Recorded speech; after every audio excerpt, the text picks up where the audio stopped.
नमस्कार. मी भाऊ तोरसेकर. तुम्ही बघत आहात प्रतिपक्ष. मित्रांनो, एकूणच पहलगामच्या घटनेनंतर जी काही परिस्थिती उद्भवली आहे, त्यानंतर भारत आणि पाकिस्तान यांच्यात युद्ध होणार ही आता काळ्या दगडावरची रेघ आहे असं सगळं जग मानायला लागले.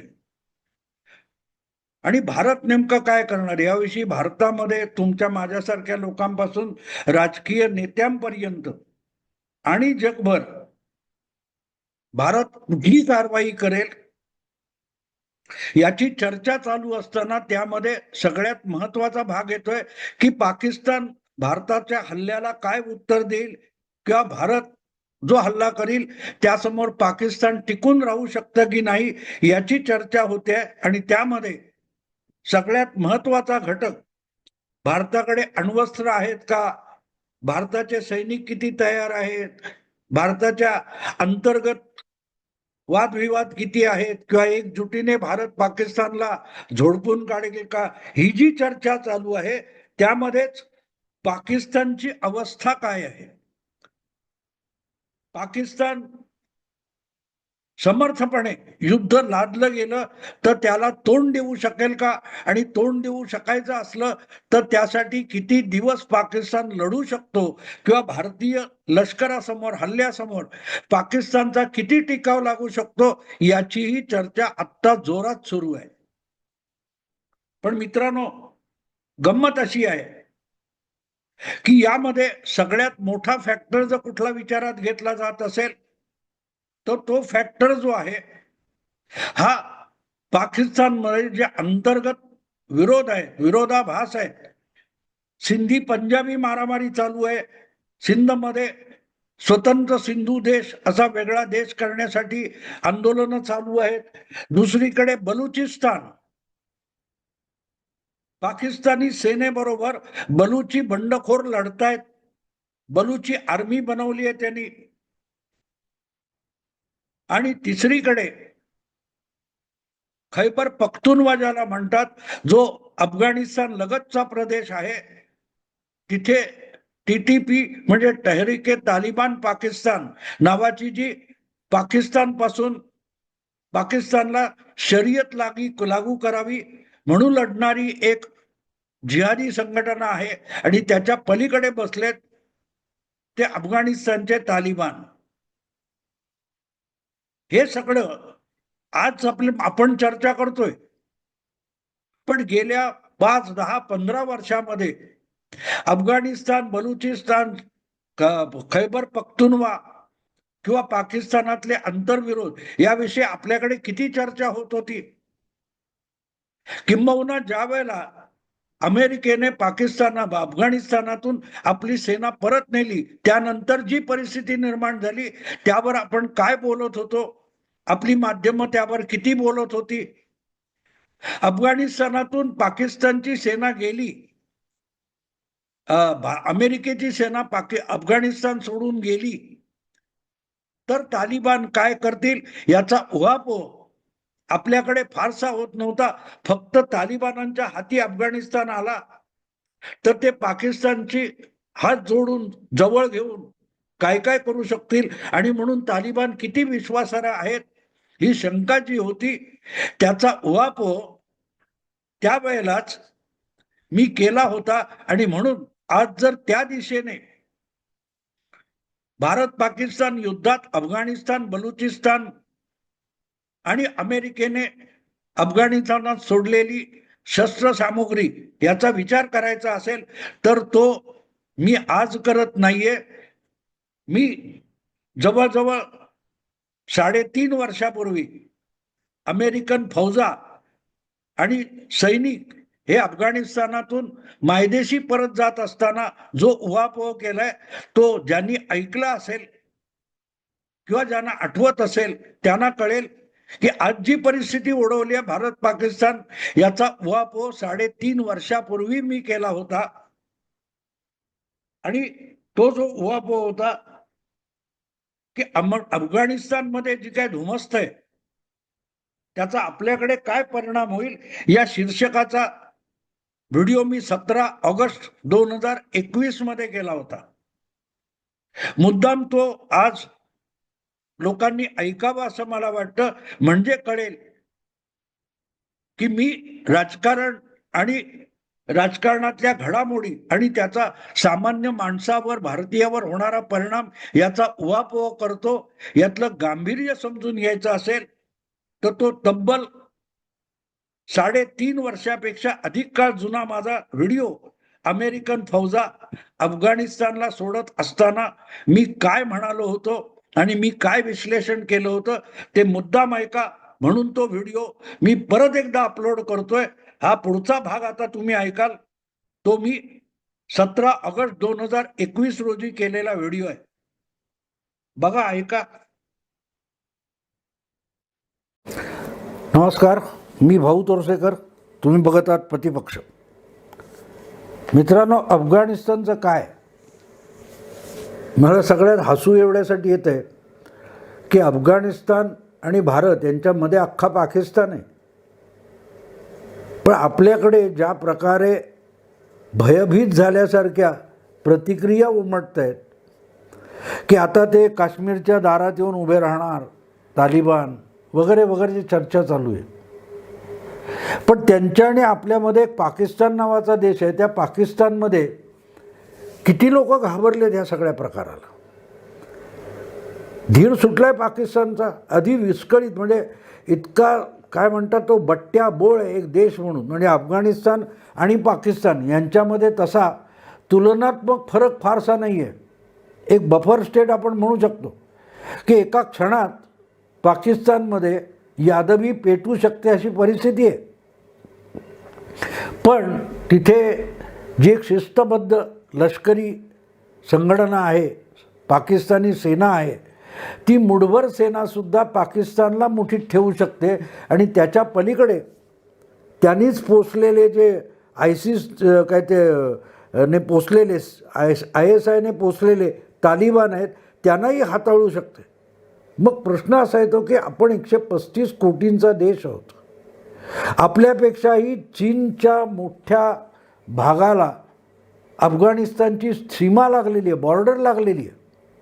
आणि त्यापेक्षाही भयंकर गोष्ट अशी आहे चीनसाठी की झिंगझॅंग नावाचा जो त्यांचा प्रांत आहे, जिथे ते उगेर मुस्लिमांची काही कोटींची वस्ती आहे, ज्यांना तिथे इस्लामचं पालन करायलाही चीन सरकारने प्रतिबंध केलेला आहे.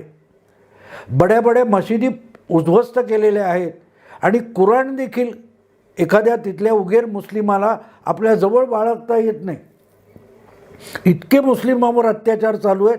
तर ते 2-2.5 कोटी झिंगझॅंगचे मुस्लिम आणि अफगाणिस्तान यांचं साठोलोटं झालं तर आपलं काय होईल अशी भीती चीनमध्ये व्यक्त होत नाही.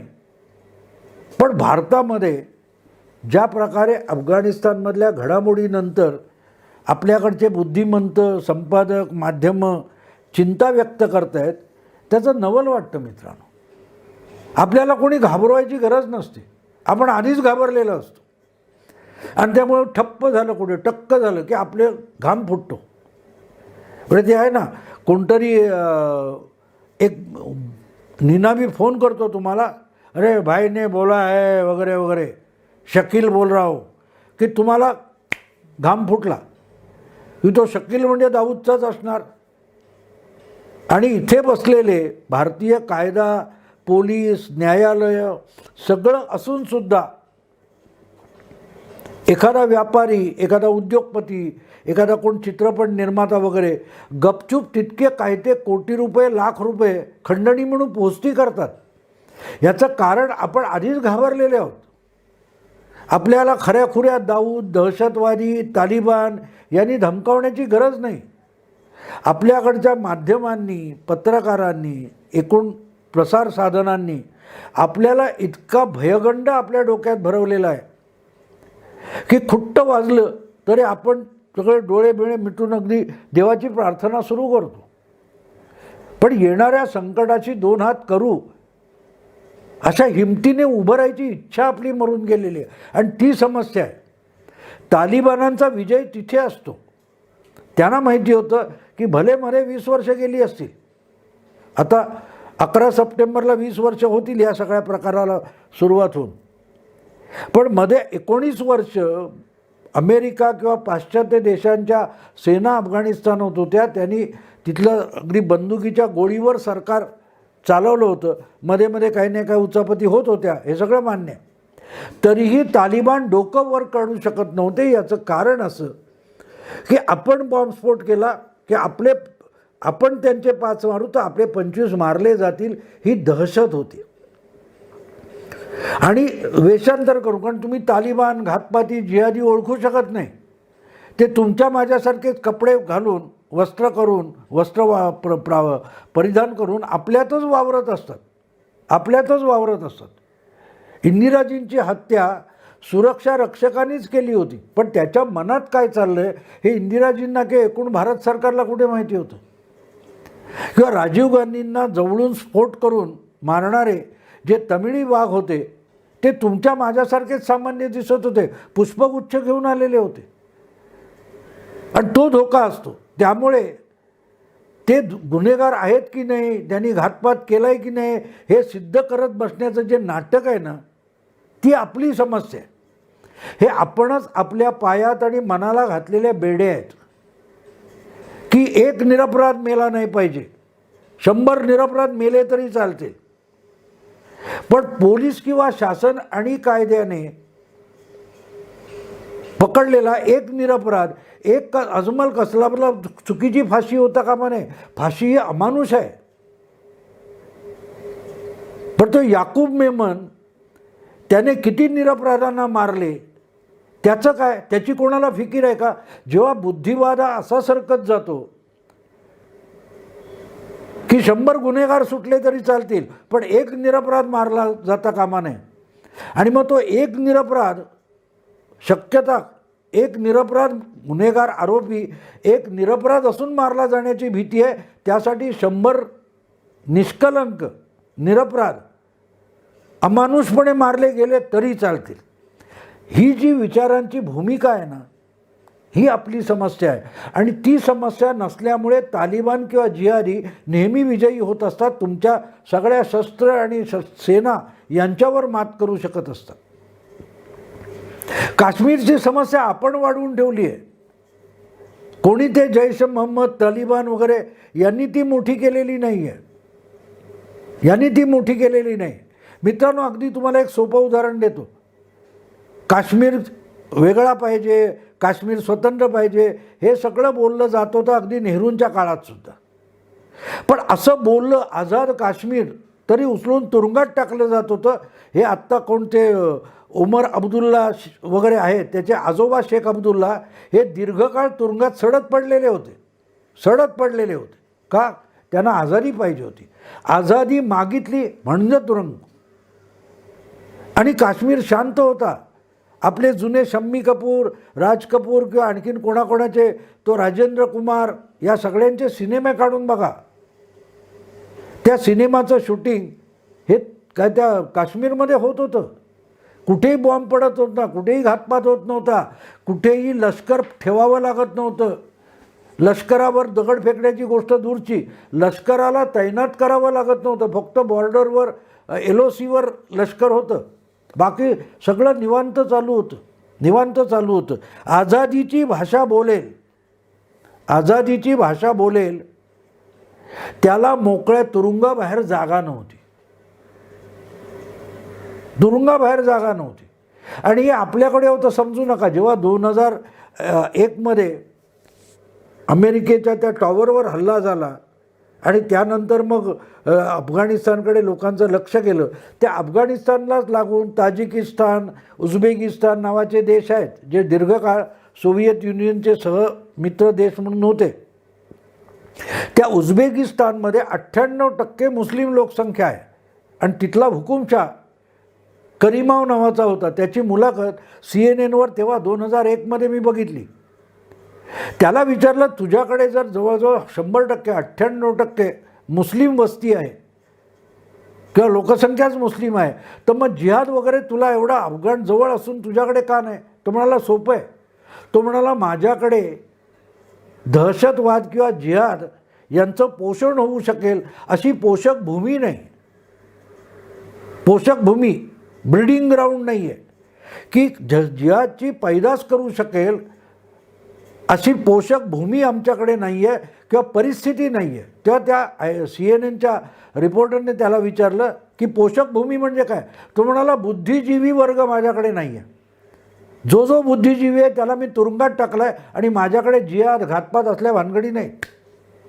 मानवी हक्क, इस्लाम धर्माचं स्वातंत्र्य वगैरे असं बोलेल त्याला मी तुरुंगात टाकतो.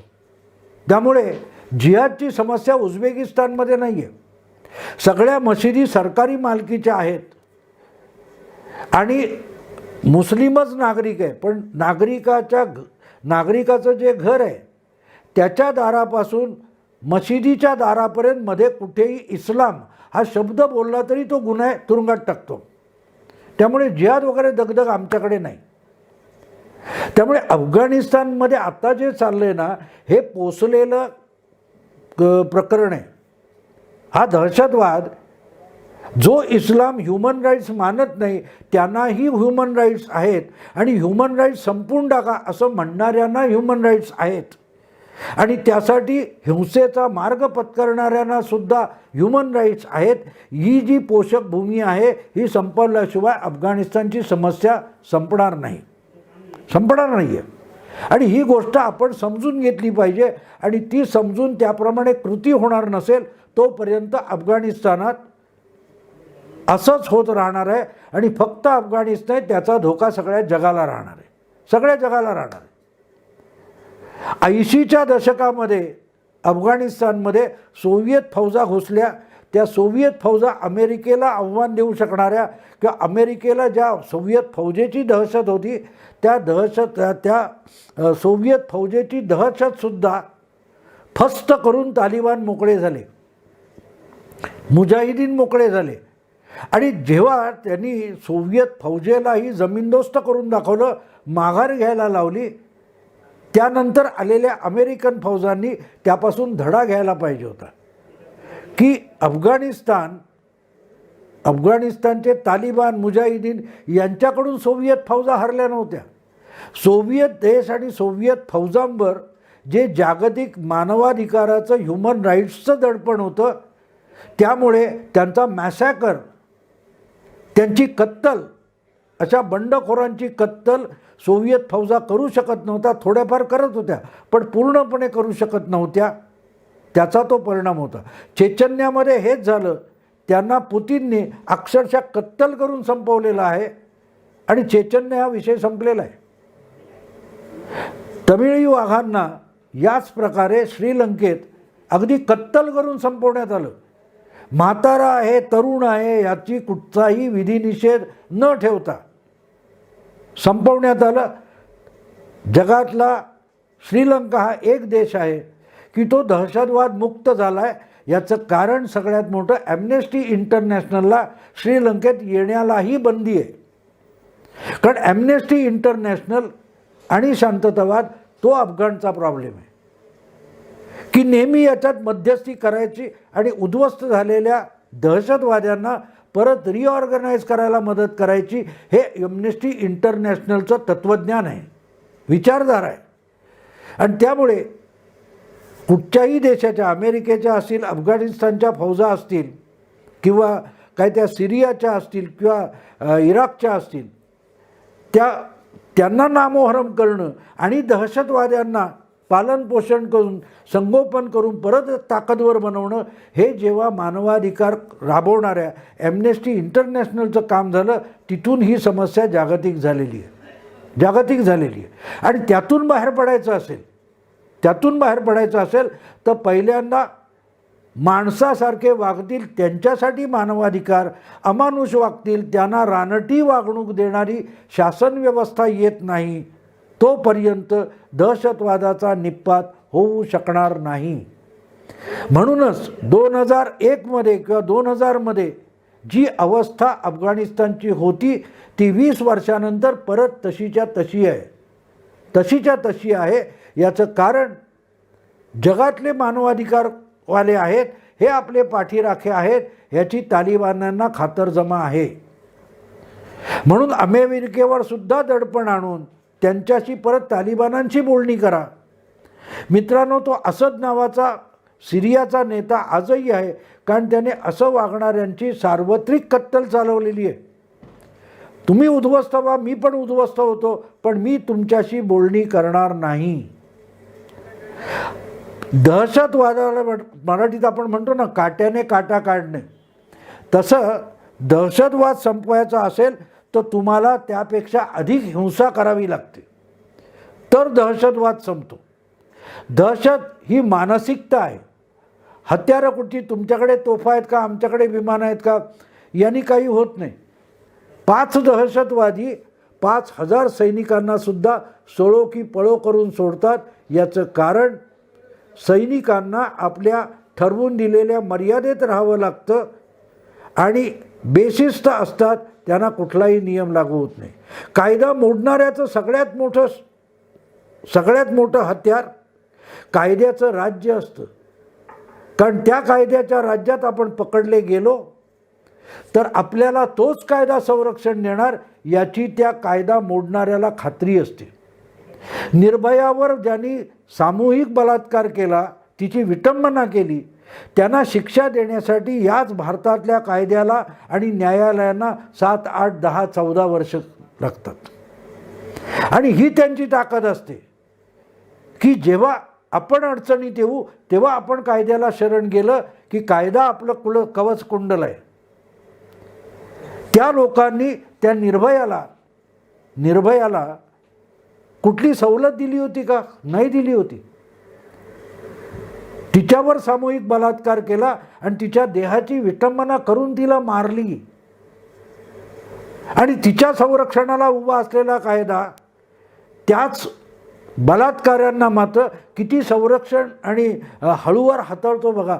तिथे त्यांचा विजय ठरलेला असतो. गुन्हेगारीचा विजय हा कायदा झुगारण्यात असतो आणि कायद्याचं अपयश हे कायदा झुगारणाऱ्यांना देखील संरक्षण देण्यात सामावलेलं असतं.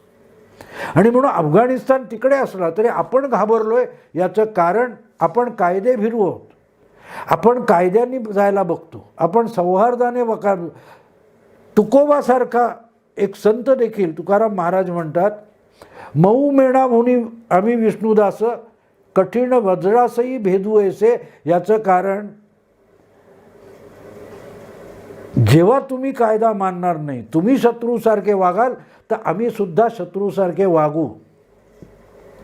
आणि हे मला आता आठवत नाही, पण मला वाटते बहुतेक जेफरसनचं, अमेरिकेची ज्यांनी संस्थापक फादर्स म्हणतात, ज्यांना फाउंडिंग फादर्स, त्यापैकी असलेले जे एक जण त्यांनी सांगितलेलं आहे जेफरसनने, की आत्तापर्यंत त्यांनी आपण सभ्य कसे वागतो, सुसंस्कृत कसे आहोत हे बघितलं. आता आपण अमानुष कसे होऊ शकतो हे पण त्यांना, शत्रू कसा असू शकतो हे दाखवू. म्हणजे शत्रूशी वागणं आवश्यक असतं, तेव्हा कायद्याचं राज्य सिद्ध होतं. कायद्याच्या राज्याने हत्याराची धार बोथट करून नाही चालत. हत्याराची भीती तोपर्यंत असते जोपर्यंत हत्यार धारदार असतं. ते आपला जीव घेऊ शकतं ह्याची भीती जेव्हा असते तेव्हाच कायदा काय म्हणतो तो सशक्त असतो. कायदा आपल्या पोलिसाच्या हातात किंवा सैनिकाच्या हातात बंदूक आहे, पण तो वापरणार नाही हे जेव्हा समोरच्याला कळतं तेव्हा तो हत्याराची देखील विटंबना करतो.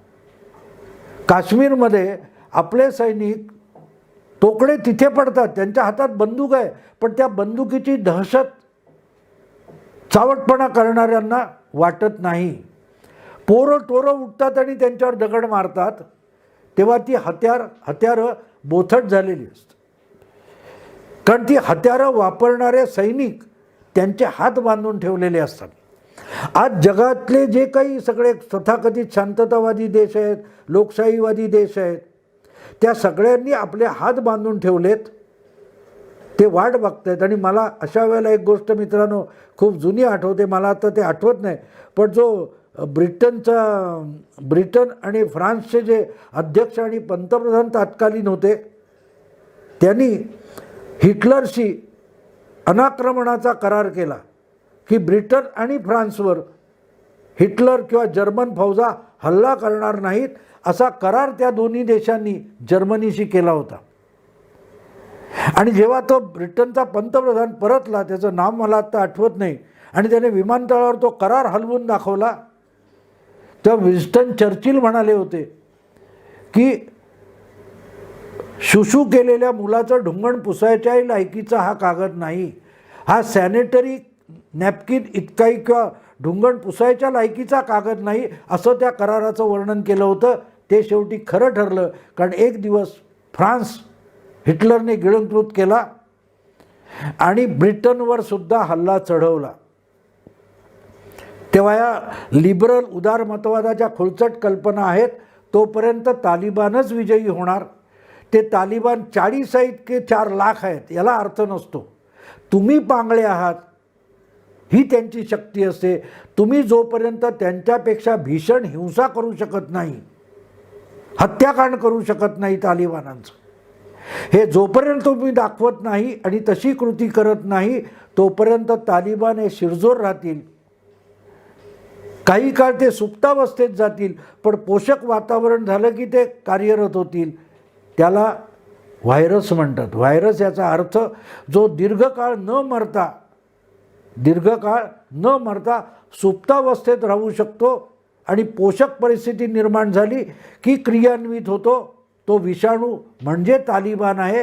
हे समजून जग जोपर्यंत त्या जिहादी आणि तालिबान किंवा जैश यांच्याकडे बघणार नाही, तोपर्यंत तालिबान आणि जिहादपासून, त्या हिंसेपासून मुक्ती नाही आणि अफगाण शांत होणं शक्य नाही. मित्रांनो, आता इथेच थांबतो. तुम्हाला व्हिडिओ आवडला, लाईक करा, शेअर करा, प्रतिपक्षाला सबस्क्राईब करा. नमस्कार.